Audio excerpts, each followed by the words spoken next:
Maagang nakapag-asawa si Sherry sa edad na 17 years old.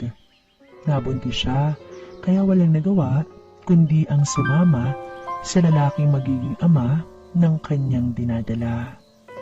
Sa paglipas ng panahon, nagiba rin ang ihip ng hangin at hindi na naging maganda ang pagsasama nilang dalawa ng kanyang kinakasama. Nagkaroon sila ng anak na babae at nasa 13 years old na ang edad nang makipaghiwalay siya sa lalaking ama ng kanyang anak. Sa ngayon ay nasa 31 years old na si Sherry at wala na sanang balak pang mag-asawa ulit at pagtuunan na lamang ang nagdadalagitan niyang anak na si Kyra at ibaling na lamang ang atensyon sa kinabukasan nilang mag-ina. Nagtatrabaho si Sherry sa karinderya ng kanyang pinsan bilang katulong. Pag walang pasok si Kyra, ay tumutulong din ito sa karinderya para may maipong pambaon pagdating ng eskwela. Sa isang marikit na sandali, ay may naging customer si Sherry na matipuno at singito. Mas bata sa kanya, ngunit ibang-iba ang tingin sa kanya kapag ito ay umuorder. Kahit pa nakapag-asawa na si Sherry at may anak na, ay hindi tulos siyang tingnan at parang nasa 20s lang itsura at hindi halatang may anak na. Hindi niya akalaing hihingan siya ng numero ng lalaking araw-araw na niya naging customer dahil sa harap nila nagtatrabaho ang lalaki at sa kanilang karinderya kumakain. Hindi siya tinantanan ng lalaki sa paniligaw at sa tamis ng kanyang mga salita at paggiliw ay hindi na kayang labanan pa ni Sherry ang pagtibok ng kanyang puso at tila bumubukas na ulit para sa bagong pag-ibig. Hindi nga naglaon ay napasagot na rin siya ni Emil na mas bata sa kanya na 4 na taon at isang visor sa construction site ng malaking building na kanilang itinatayo. Naging masaya ulit ang bawat araw at gabi ni Sherry sa piling ni Emil. Subalit hindi pa alam ni Kyra na may bagong nobyo na ang kanyang nanay dahil tinatago pa ito ng kanyang ina. Isang masaya, matamis at masiglang pag-ibig ang pinagsaluhan ni Sherry at Emil. Hindi alintana ng lalaki kung mas matanda sa kanya ang babae. Basta ang alam niya ay mahal niya ito at handang tanggapin ng buo ang babae kahit may anak at may maruming nakaraan. Hindi nga nagtagal ay nakilala na rin ni Emil ang anak ni Sherry na si Kyra. Sa unang kita pa lamang ng dalawa ay alam na ng dalagita na mabait ang bagong kasintahan ng kanyang ina at hindi naman mahirap tanggapin dahil napakabait nito at galante. Madalas ring dumalaw si Emil sa bahay nila. Halos gabi-gabi na at may dala pang palagi para sa mag-ina. Kuhang-kuha ni Kyra ang hugis at itsura ng kanyang nanay at parang photocopy lamang kahit kapag sila magtatabi ay hindi rin maitago ni Emil na nag-aagandahan siya sa nagdadalagang anak ng kanyang nobya. Sa kabaitang pinapakita niya ay naging mabait rin si Kyra kay Emil at nakikipag-usap na rin ito sa kanya kapag dumadalaw ang lalaki sa kanilang bahay. Hindi nagtagal ay nagkasundo na si Sherry at Emil na magsama na lamang sa isang bubong dahil si Emil lang naman na nakatira sa kanyang bahay. Umuupa lamang kasi sila Sherry kaya malaking tipid rin iyon kung sasama sila sa lalaking mahal na mahal niya. Lumipat sila sa tirahan ni Emil. May sariling kwarto pa si Kyra dahil malaki-laki naman ang bahay. Ang saya ng dalagita dahil may sariling kwarto siya at napakabait ng bago niyang tatay. Walang kapantay ang saya ni Sherry dahil sa pag-ibig na alay ni Emil sa kanya. Masaya naman si Emil dahil 2 babae na ang naibahay niya at ang isa ay napakabata at talagang sariwang-sariwa. Hindi nagtagal ay nagkaroon na siya ng kakaibang pagtingin sa anak ni Sherry. At sa tuwing pinagsasaluhan nila ni Sherry ang kanilang pagmamahalan ay iniisip na ang dalaga ang kanyang kasama. Sa bahay ay may kalayaan si Kyrang gamitin ng mga gamit na naipundar ni Emil. Parang anak na ang turing ng lalaki sa kanya, kaya lalo siyang napapalapit sa nobyo ng kanyang inay. Kahit nagsama na si Emil at Sherry, ay hindi pa rin humihinto sa pagtatrabaho si Sherry sa karinderya bilang tulong sa kanyang bagong kinakasama. Isang pagkakataon ay umalis si Sherry ng madaling araw gaya ng ordinaryong pag-alis niya sa bahay para pumasok sa trabaho. Nag-iinit sa Emil pero hindi naman siya naka-escort kay Sherry dahil may period nga ito. Pag-alis ay hindi niya napigilan ng sarili. Bumangon at pumunta sa silid ni Kyra. Sinilip niya ang mahimbing na natutulog na dalagita at matagal na tinitigan. Gusto niya nalapitan si Kyra. Ngunit napigilan siya ng kanyang takot kaya tinitigan na lamang ni Emil ang tulog na dalagita mula sa nakapinig na pintuan. Kinabukasan ay pupungas-pungas pa si Kyra na bumangon at lumabas ng kwarto nang makasalubong ang kanyang stepfather. Bali wala lang sa dalagita ang hindi magsuot ng panloob pag naroon sa bahay. Kaya naman tuwang-tuwa si Emil. Walang klase ng panahon yun si Kyra dahil Sabado kaya naman sa bahay lang si Kyra at maglalaban ng mga damit. Tiyempo namang hindi papasok si Emil sa trabaho para ayusin ang pasahod sa kanyang tauhan.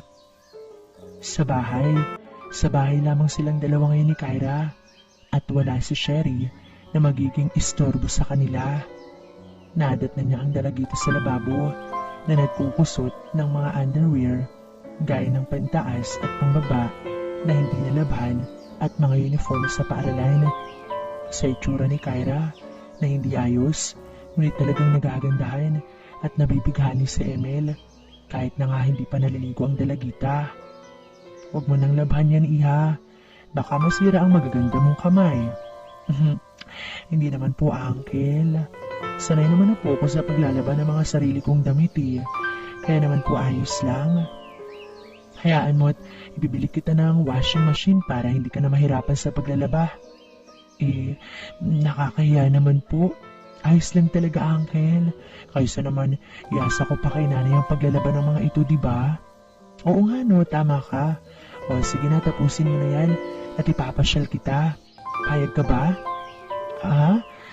Saan naman tayo mamasyal, Uncle? Kahit saan mo gusto. Gusto mo, nood tayo ng sine. Libre ko lahat. Wala naman akong trabaho ngayon. Sige po, nood tayo ng sine. Tapusin ko lamang po ito, ha? Kasama po ba natin si nanay? Hindi, may trabaho kasi siya kaya hindi siya makakasama. Huwag mo na lang sabihin sa kanyang mamamasyal tayo para naman hindi mainggit. Sige po, Uncle. Tapusin ko lamang to, ha? Hinimas-himas pa ni Emil ang likuran ni Kyra. Bagay ito umalis at kung saan naglalaba ang dalaga. Sa panig ni Kyra ay simple lamang ang ginawa ng amahin, ngunit hindi niya alam na iba na ang pakiramdam ni Emil. Dali-dali niyang sinampay ang kanyang mga nilabhan. Nakatambak lamang kasi ang mga ito sa mga araw na may pasok. Hindi niya naman nalalabhan kaya Sabado niya na lamang naaayos. Nang matapos maglaba ni Kyra, naligo na ito at nagbihis ng magandang damit dahil sabik na sa kanilang pamamasyal ng kanyang tatay-tatayan. Hindi nagkakalayo ang itsura ng dalawa dahil kung magtatabi sila ay para lamang silang magnobyo dahil batang-bata pang tignan si Emil. Kaya naman parang bagay na bagay sila ni Kyra. Lumabas sila ng bahay, sakay ng motor ni Emil at agad pumunta sa malaking mall tsaka kumain bago pumasok sa sinihan. Walang gaanong magandang pelikula ang nakahalera bukod sa horror suspense na gusto namang panoorin ni Kyra.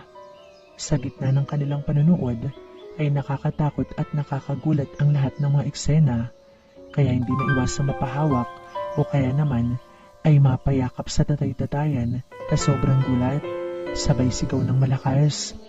Samyong-samyo ni Emil ang napakabangong hininga at halimuyak ng dalaga sa tuwing napapayakap ito sa kanya. Halos hindi na bumibitaw si Kyra sa kanyang bisig dahil sa sobrang takot. Hinahayaan lamang niya ang dalaga at sa halip ay pinalibot pa niya ang kanyang bisig sa leeg nito para mahupain ang takot ni Kyra. Sobrang dikit ng kanilang mga katawan ay parang magkasintahan na talaga sila at parang walang pakailamang dalagita kahit paamahin niya ang umaakbay sa kanya at yumayakap dahil gumagaan ang kanyang pakiramdam. Matapos ang umaatikabong palabas, ay tahimik na lumabas ang dalawa doon. Hawak-hawak na Emil ang kamay ni Kyra at hindi naman pumapalag ang dalagita sa pag-alalay sa kanya habang naglalakad. Kumain sila ulit, tsaka namasyal sa department store. Pinapili pa niya ang dalagita ng mamahaling mga damit at bibili niya iyon para rito. Nayayaman ay namili na rin si Kyra dahil gusto rin niyang mabilhan ng original at bagong pantalon at t-shirt.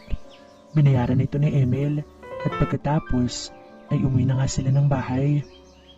Pagod si Kyra nang makarating sila sa bahay, kaya naman agad siyang pumasok sa silid para sukatin ang kanyang pinamiling damit. Habang naghuhubad ng damit, ay biglang kumatok ang kanyang tatay-tatayan. Pinagbuksan niya ng pintuan si Emil. Nagbibihis ka pala, iha. Sorry ha, naistorbo pa kita. Ayos lang, uncle. Ang totoo ay sinusukat ko yung mga pinamili nating damit ko kaya hindi ko kayo nakakaistorbo. Ganun ba? Pasensya ka na, hindi ko talaga alam. So ano, bagay na bagay siguro yun sa'yo dahil napakaganda mo. Maganda talaga, uncle, ha? Oo, napakaganda mo kaya. Siya nga pala, sana yung panyo mong pinahawak mo sa akin kanina. Nakalimutan mo kasing kunin. Sorry uncle ha, pero salamat. Wala yun. Pwede ba kitang makita habang suot mo yung mga bagong damit na binili natin? Oo naman ho. Halika, pasok mo kayo. Pumasok si Emil sa silid ni Kyra at umupo sa kama ng dalagita. Walang mali siya sa kanya kahit pa nasa loob sila ng isang kwarto. Bago pa man tuluyang maisukat ni Kyra ang bagong pantalon, ay napigilan na siya ng amain sa pamamagitan ng paghablot sa kamay dahilan para mapalapit at matumba siya sa nakaupo niyang amain. Nagulat ang dalagita sa gawin ng kanyang tatay-tatayan dahil sa bigla nitong paghilas sa kanya. Hindi niya inaasahan na masusundan yon ng isang halik. Sa pagkabigla ay hindi agad nakagalaw ang dalagita at animoy naging estatwa. Dahil sa halik na ibinibigay ng lalaki ay hindi na alam ni Kyra ang gagawin dahil hindi rin niya maipagkakailang may paghanga siya sa nobyo ng kanyang nanay dahil bukod kasi sa mabait ay napakagwapo pa nito sa kanyang paningin at may kakaibang dalang aliw kapag sila ay magkasama. Dahil wala man lang karanasan ng dalaga ay hinayaan na lamang niya ang lalaki na sakupin ang kanyang malalambot na labi.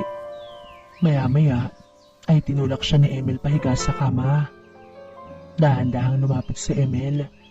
Pinagmasdan ang buong kagandahan ng dalaga. Lumapit si Emil. Bumulong sa dalaga. Ano? Okay lang ba? Sige uncle, okay lang. Sagot naman ng dalaga. Nang marinig yun, ay hindi na nga nag-aksaya ng oras sa Emil. Marahan niyang inilapit ang labi niya sa labi ng dalagang si Kyra. Papunta sa liig, papunta sa tenga. Napapapikit ang dalaga dahil sa tinatamasa ng mga oras na iyon. Parehas na pawisan at maya-maya ay nagsimula na nga na yumugyug ang kanilang hinihigaan. Natapos noon ay sabay silang napabagsak sa kama. Talakay ang dalawang taong to dahil na rin sa naabot nila ang rurok ng tagumpay. Kyra, mahal ko, atin-atin lang to ha. Payag ka ba? Huwag mo na lamang sasabihin kay Sherry. Opo uncle, basta palagi kayong magiging mabait sa akin ha. Ano na pong gagawin natin? Wala, maglalaro lang tayo tapos alam mo na. Paano po si nanay? Huwag kang mag-alala iha. Itago na lamang natin tong dalawa. Huwag kang mag-iingay ha. Pangako ko, pag naging mabait ka, bibilhan kita palagi ng bagong damit. Niyakap na Emil ang dalaga. Pinangakuan niya ito ng mga bagay na magaganda.